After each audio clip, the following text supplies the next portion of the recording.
आज सबसे पहले तो मैं ये आपको बताना चाहूँगा कि आप सबके कोऑपरेशन से मेरे 500 सब्सक्राइबर्स आज पूरे हो चुके हैं और फिलहाल मैं 513 सब्सक्राइबर्स देख रहा हूँ। तो ये मेरे लिए खुशी की बात है, आप लोग कोऑपरेट कर रहे हैं। अभी मेरी जो जर्नी स्टार्ट हो रही है वो रिमेनिंग करीबन 400 और 487 मुझे चाहिए 1000 सब्सक्राइबर पूरे करने के लिए। मैं आशा करता हूँ आप इसमें मुझे हेल्प कर ही रहे हैं और करते रहेंगे। लेकिन उन लोगों से मेरी एक रिक्वेस्ट है कि जो लोग मेरे वीडियो देख रहे हैं लेकिन सब्सक्राइब नहीं कर रहे हैं, सरप्राइजिंगली वीडियो देखते हैं लेकिन सब्सक्राइब, तो काइंडली आप एक थोड़ा सा पेन ले, सब्सक्रिप्शन का बटन दबा दे और बेल आइकॉन को भी हिट कर दे ताकि आपको सब नोटिफिकेशन भी मिलते रहेंगे। तो आज का जो स्टॉक मार्केट का बिहेवियर था वो स्ट्रेंज तो नहीं था, क्योंकि मैं आपको बार बार बोल रहा था कि हमारी मार्केट का अंडरटोन बुलिश है। तो आपने ये आप देखते आए हैं, मैं जो बोल रहा हूँ कि अंडरटोन बुलिश है।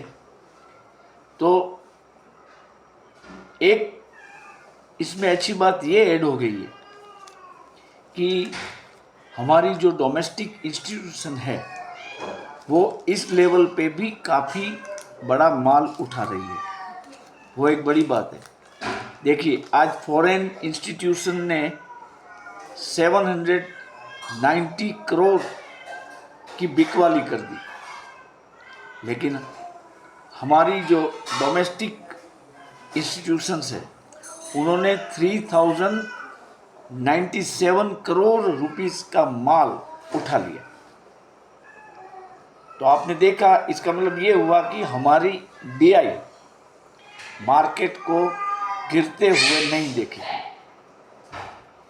मतलब कोई बड़ा क्रैश आने की बात है ही नहीं, बल्कि हमारे इंडाइसिस यहाँ से ऊपर चलेंगे और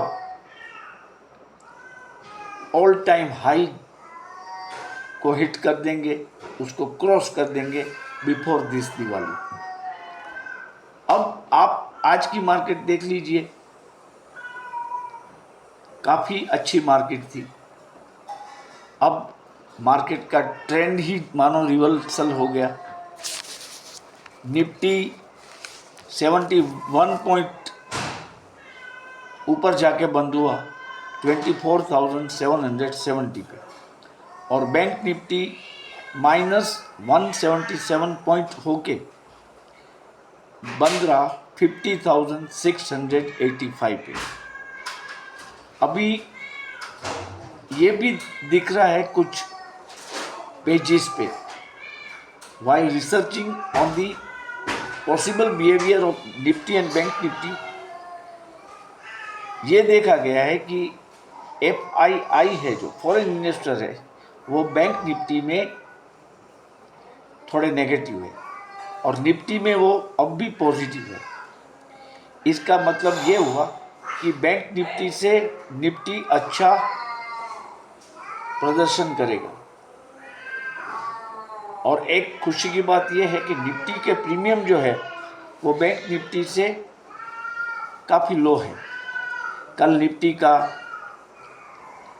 निफ्टी की एक्सपायरी है, तो कल लास्ट में आप जो हीरो टू जीरो टाइप के ट्रेड है वो ले सकते हैं, लेकिन अगर शुरुआती दौर में मार्केट जैसे ओपन हो वो गैप अप ही खुलेगा। मैं मानता हूँ कल भी मार्केट गैप अप ही खुलेगा, लेकिन अगर मान लो किसी कारण से गैप डाउन खुलता है तो अच्छा रहेगा हमारे लिए, क्योंकि हमें मौका मिलेगा बाइंग का। आप देख लीजिए, कल अगर बहुत बड़ा गैप अप नहीं है तो you can venture into buying calls for bank Nifty and Nifty, लेकिन अगर बड़ा गैप अप हो गया तो फिर रुकना पड़ेगा, प्रॉफिट बुकिंग जब तक आए तब तक। निफ्टी में तो क्या है, आपको FII बुलिश है, हमारी DI ऐसा मानती है कि मंदी नहीं करनी है अभी, क्योंकि गवर्नमेंट ने ऐसा प्रस्थापित किया है कि इस रिजीम में, मतलब इस सरकार के नीचे हमारा शेयर बाजार बहुत अच्छा चल रहा है, और शेयर बाजार दूसरी कंट्रीज से भी अच्छे चलेंगे तो इसका मतलब है कि हमारी जो इकोनॉमी है वो पावरफुल हो रही है, ऐसा सिग्नल हर कंट्री को मिलेगा। और देखिए, चाइना में डिफ्लेशन का युग आया है, तो ये मौका है हमें इकोनॉमी पे पॉजिटिव स्ट्राइक करने का, वो हमारी सरकार बाखूबी कर रही है। इसका मतलब ये है कि निफ्टी या बैंक निफ्टी बढ़त ही दिखाएंगे और कंटिन्यूस बढ़त दिखाएंगे। हाँ, बीच में थोड़ा सा मंदी का माहौल आ सकता है, लेकिन इससे पैनिक स्टिकन होके आपको अपना जो पोर्टफोलियो है उसमें से किसी स्टॉक को ऑफलोड नहीं करना है, एक्सेप्ट अगर आपको रिक्वायरमेंट हो गई है कोई इमरजेंसी रीजन से पैसों की, तो अलग बात है। बाकी इन जनरल मैं यही आपको एडवाइस दूंगा कि प्लीज़ होल्ड ऑन, क्योंकि मार्केट बढ़ने वाला ही है। ये मेरा एक सेंटेंस जो है वो काफ़ी है आपके लिए, एक ही सेंटेंस कि हमारी मार्केट बढ़ने वाली है, ग्लोबल संकेत भी ऐसे मिल रहे हैं। और कल का दिन जो है वो साइडवेज इसलिए हो सकता है कि पावेल साहब का जो स्टेटमेंट होगा while addressing a symposium on economy in US, वो 23rd को अनाउंस होगा, हमें पता चलेगा। हो सकता है कल रात, देर रात ये आ जाए मीटिंग का ब्यौरा, वो क्या बोल रहे हैं। और रेट कट की बात तो वैसे कंफर्म है, लेकिन एक हर्डल ये आया है अभी अभी कि अमेरिकन जॉब डेटा जो है वो अच्छा नहीं है। मतलब वहाँ के जो इकोनॉमिस्ट है उनकी नज़र में जॉब डेटा जो है वो इंटरेस्ट रेट में बाधा डाल सकता है, कटौती में, या इसके जो पॉसिबल कटौती है उसको कम कर सकता है। जैसे मान लीजिए कि 0.50 बेसिस पॉइंट का कट आ रहा है, तो हो सकता है कि 0.25 का आए। तो ये एक मामला तूल पकड़ रहा है, इसलिए पावेल साहब की जो कमेंट्री होगी उसके आधार पे हमारे मार्केट का जो फ्यूचर रास्ता है वो साफ दिखेगा। और अगर पॉजिटिव कमेंट्री आती है जिसके चांसेस करीबन 80% है, तो हमारा बाजार भागने लगेगा और बियॉन्ड आवर एक्सपेक्टेशंस शेयर के दाम बढ़ेंगे, साइकिलें चलेगी। देखिए, आप कहेंगे डिफेंस में मंदी आ सकती है,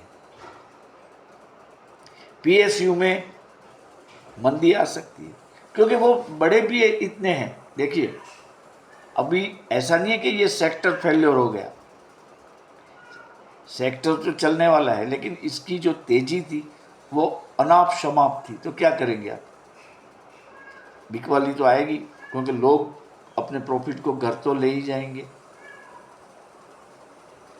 जो सेक्टर चेंज हो रहा है इसके कारण पीएसयू है, या तो मान लीजिए डिफेंस के जो स्टॉक्स है उसमें कुछ हद तक बिकवाली आ सकेगी। इसका इफेक्ट हमारे निफ्टी, बैंक निफ्टी और सेंसेक्स पे रहेगा। लेकिन अब जो सेक्टोरियल साइकिल शुरू हो रही है इसमें मेरा मानना है कि कमोडिटीज और मेटल बेस्ड के जो स्टॉक्स है उस पर ध्यान दिया जाए। हिंदुस्तान यूनिलीवर है, वो दिवाली तक हो सकता है बढ़ जाए, काफ़ी बढ़ जाए। मेटल के जितने शेयर है वो सब बढ़ेंगे। टाटा स्टील है, जिंदाल वाले हैं, सनफ्लैग आर्यन है, सेल है, ऐसे सब शेयर जो मेटल इंडस्ट्री से ताल्लुक़ रखते हैं। वेदांता हो गया, जिंक के रिलेटेड शेयर्स है, नाल्को है, एल्यूमिनियम के रिलेटेड शेयर्स, वो बढ़ने वाले हैं। अभी नेक्स्ट जो नोटेबल रैली आएगी उसमें इन्हीं सेक्टर के शेयरों का भाग ज़्यादा होगा। आप अच्छे शेयरों को इकट्ठा करना चालू रखें। 100% इसके दाम बढ़ेंगे। अच्छे शेयर में शब्द प्रयोग करता हूँ। आप किसी एक सेक्टर को पकड़े, उसमें से शेयर का लिस्ट बनाएं। अगर आपको स्मॉल कैप में जाना है तो स्मॉल कैप शेयरों की यादी बनाएं, लार्ज कैप में जाना है तो लार्ज कैप की यादी बनाएं, और पेनी स्टॉक में जाना है तो उसकी भी यादी आप बना सकते हैं। फिर आपको सिलेक्ट करना है कि इसमें से कौन से शेयर मैं लूं। उसमें आपको सिर्फ यही बात देखना है कि कंपनी का मुनाफा पिछले 2 साल से कम बढ़ता रहना चाहिए, उसका रिजर्व भी बढ़ना चाहिए और उसका डेब्ट भी कम होता हुआ दिखे, प्रॉफिट भी बढ़ता हुआ दिखे। कितना प्रॉफिट है ये इम्पोर्टेंट नहीं है। मान लो कि एक कंपनी का 12 लाख प्रॉफिट आया था लास्ट ईयर और इस साल 70 लाख आया, तो that is a good sign. तो वो लॉन्ग टर्म में ऐसे शेयर बढ़ेंगे जिसमें फॉरेन इन्वेस्टर की ज़्यादा लेवाली है, या तो हमारे म्यूचुअल फंड वाले ये शेयर खरीद रहे हो, प्रमोटर्स खरीद रहे हो ऐसे शेयरों को, तो वो आपको देखना है। सब कुछ इन्फॉर्मेशन आपको मिल जाती है। आप सेक्टर का नाम लिख के गूगल में सर्च करें तो सब शेयर का लिस्ट उसके लेटेस्ट भाव के साथ आपको मिल जाएगा। तो इस तरह से पिकिंग करना है। ऊर्जा ग्लोबल की बात मैंने की थी, 23 रुपीज़ का शेयर है। उन्होंने भी एक इलेक्ट्रिक व्हीकल बाजार में मार्केट में रखा है, चलेगा। कम दाम वाला है इसलिए नहीं चलेगा, ये ऐसा मानना गलत बात है। ये बढ़ेगा, आप ले सकते हैं। एनर्जी के शेयरों में भी बढ़त रहने वाली है। सुजलोन अब शायद गिरे तो भी आपको वो मौका दे रहा है कलेक्शन का। यस बैंक है, साउथ इंडियन बैंक है, ये सब मैं कम दाम वाले शेयर स्टॉक्स इसलिए बोल रहा हूँ कि हमारे रिटेल इन्वेस्टर इसको आराम से खरीद सके। और ये शेयर में से कोई अगर जाग उठेगा तो मुनाफा जो होगा वो तगड़ा होगा। मैंने आपको एग्जाम्पल्स दिए थे गुजरात थेमिस के, अनंतराज क्ले का, ऐसे बहुत से वैसे तो शेयर है। तो ये सब शेयर ऐसे हैं कि अगर मान लो कि आपने 23 रुपये में कोई शेयर लिया और उसके अगर ₹400 भाव हो जाएगा तो आपको बेनिफिट बड़ा मिलेगा और मल्टीबैगर हो जाएगा वो शेयर। तो कृपया आप इसको देख लीजिए, ये बात को ध्यान में रखें। कल के ऑप्शन के बारे में मैं आपको बताऊं तो कल आपको मार्केट पहले ऑब्जर्व करनी है। मैं बार बार बोल रहा हूं कि सीधा जंप नहीं करना है आपको, मार्केट में कूदना नहीं है। जैसे मार्केट शुरू हो तो इस बातों का आपको ख्याल रखना है कि निफ्टी की एक्सपायरी है, उसके प्रीमियम गलते गलते 5 पैसा हो जाएंगे।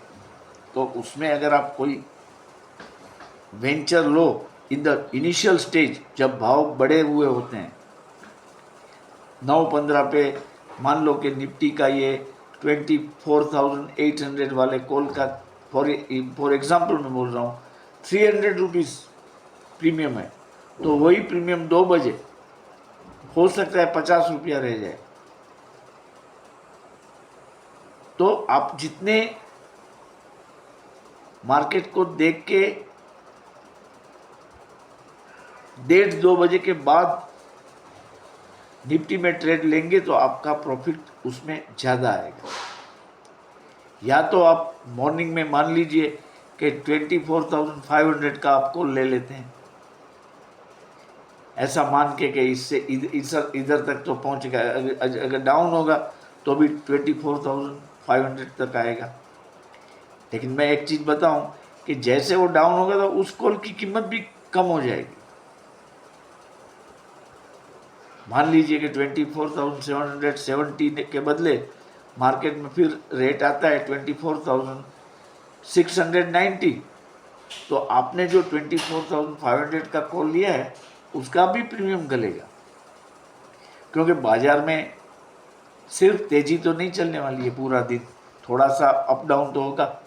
13 पॉइंट डाउन होगा तो 20 पॉइंट अप होगा, फिर 50 पॉइंट अप होगा तो 70 पॉइंट डाउन होगा।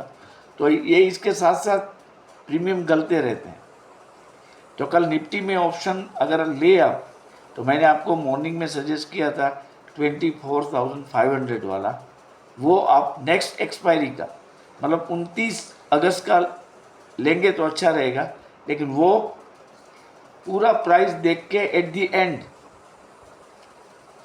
जब मार्केट बंद होने में 5-7-10 मिनट बाकी हो तब देखो आप, तो क्या नेक्स्ट डे का मूव जो होगा उसमें आपको ज़्यादा मुनाफा होगा या तो कम लॉस होगी, ये बात है। और बैंक निफ्टी में भी 28 सितंबर का ही कॉल ले आप,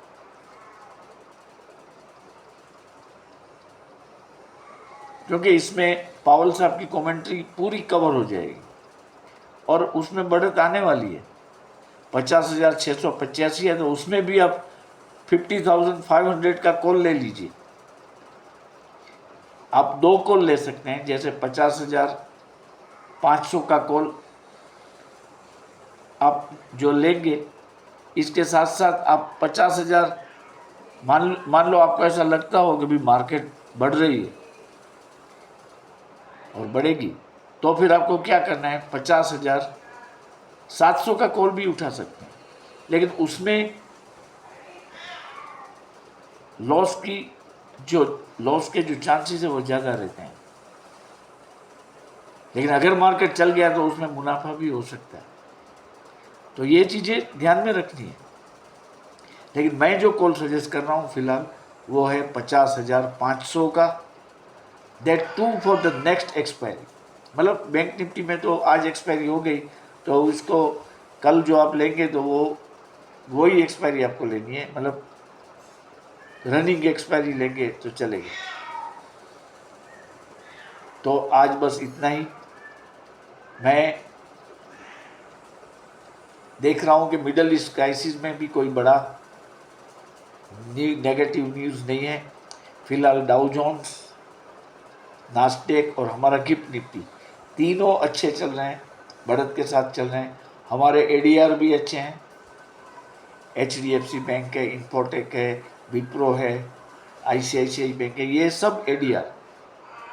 अच्छे चल रहे हैं। हाँ, रिलायंस का एडीआर गिरा हुआ है थोड़ा सा, तो इसमें आप कल थोड़ा ध्यान से, लेकिन उसका जो 3000 वाला कॉल है उस पर तो आप नज़र रखे ही रखें, क्योंकि वैसे भी अभी इस एक्सपायरी के चंद ही दिन बाकी बचे हैं, तो वो सस्ते में मिलता होगा आपको, तो आप उस पर ध्यान करके उसको सेम डे स्क्वायर अप कर दे। 250 शेयर का लॉट है रिलायंस का, आप 3000 का कॉल लेंगे तो उसका प्रीमियम मेरे हिसाब से 22-23 रुपये आता होगा। उसमें अगर मान लीजिए कि 20 रुपया हो जाए तो आप सेल कर दीजिए, नहीं तो रिलायंस में ये एक्सपायरी नज़दीक है, इसलिए मैं बोल रहा हूँ कि रिलायंस में आप अगर 300 रुपये मिलते हैं तो भी प्रॉफिट बुक कर लो। आपकी दलाली और अलग जो दूसरे टैक्सीज है उनको निकालते हुए अगर 200-300 रुपये मिलते हैं तो आप इसको सेल करके फिर नई पोजीशन खड़ी कर सकते हो। तो आज तो बस इतना ही, कल मार्केट गैप अप खुलेगा और ग्रीन में ही बंद होगा ऐसा लग रहा है। ग्लोबल क्लूज अच्छे हैं, बाजार की नज़र फिलहाल मिस्टर जेरोम पावेल पे है, वो पावेल साहब क्या बोलते हैं उस पर है। Okay, good night to all.